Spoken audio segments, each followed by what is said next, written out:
Hello students, कल के video में सर्वोच्च न्यायालय या उच्चतम न्यायालय का टॉपिक हमने पढ़ा था। सर्वोच्च न्यायालय या उच्चतम न्यायालय के टॉपिक को मैंने आपको विस्तार से समझाया था। और आज के इस वीडियो में एक बहुत ही महत्वपूर्ण टॉपिक, छोटा टॉपिक है लेकिन बहुत महत्वपूर्ण है।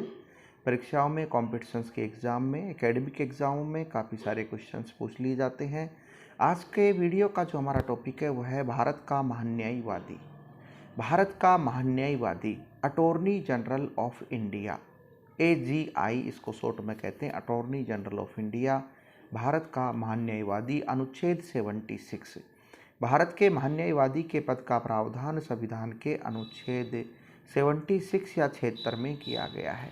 भारत का जो महान्यायवादी होता है वो भारत सरकार का एक अधिकारी होता है, एक पदाधिकारी होता है। इसको भारत का सर्वोच्च विधि अधिकारी या कानूनी अधिकारी कहते हैं। भारत का या केंद्र की सरकार का सर्वोच्च विधि अधिकारी या सर्वोच्च कानूनी अधिकारी भारत का महान्यायवादी होता है। इसे भारत का प्रथम विधि अधिकारी या केंद्र सरकार का प्रथम विधि अधिकारी भी कहते हैं। भारत के महान्यायवादी की नियुक्ति राष्ट्रपति करता है। भारत के महान्यायवादी की नियुक्ति प्रधानमंत्री की सलाह से राष्ट्रपति के द्वारा की जाती है। महान्यायवादी बनने के लिए उच्चतम न्यायालय का न्यायाधीश बनने के बराबर योग्यता होनी चाहिए, अर्थात राष्ट्रपति उसी व्यक्ति को महान्यायवादी बना सकता है जिसमें कम से कम सर्वोच्च न्यायालय का न्यायाधीश बनने की योग्यता हो या योग्यता होनी चाहिए। महान्यायवादी केंद्र सरकार का एकमात्र ऐसा अधिकारी होता है जो संसद का सदस्य नहीं होता, फिर भी संसद के किसी भी सदन या दोनों सदनों की कार्रवाई में भाग ले सकता है। यह संसद के किसी भी सदन में बैठकर सुन सकता है, बोल सकता है, सदन में सरकार का पक्ष रख सकता है, किसी भी समिति का सदस्य बन सकता है, समिति में शामिल हो सकता है। लेकिन सदन में किसी भी प्रस्ताव या विधेयक को लेकर अगर मतदान होता है तो इसे मत देने का अधिकार नहीं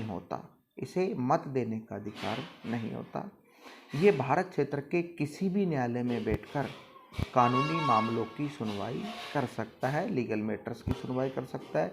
भारत क्षेत्र के किसी भी न्यायालय में बैठकर कानूनी मामलों की सुनवाई कर सकता है ताकि उन कानूनी मामलों या विवादों से सरकार को अवगत करा सके।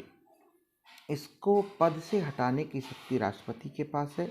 राष्ट्रपति इसको उसी प्रकार पद से हटा सकता है जिस प्रकार नियुक्ति करता है। इसका प्रमुख कार्य क्या होता है? इसका प्रमुख कार्य होता है केंद्र सरकार को कानूनी मामलों में सलाह देना। ये केंद्र सरकार को कानूनी मामलों में सलाह देता है तथा केंद्र सरकार का पक्ष न्यायालय में प्रस्तुत करता है। केंद्र सरकार की तरफ से या केंद्र सरकार के विरुद्ध न्यायालय में कोई भी मामला जाता है तो भारत का महान्यायवादी ही सरकार का पक्ष रखने या पक्ष प्रस्तुत करने के लिए न्यायालय में जाता है। तो ये भारत का महान्यायवादी का पद होता है, जिसमें ये महत्वपूर्ण बात है। वर्तमान में भारत के जो महान्यायवादी हैं वो के वेणुगोपाल हैं। के वेणुगोपाल वर्तमान में भारत के या महान्यायवादी हैं या भारत के प्रथम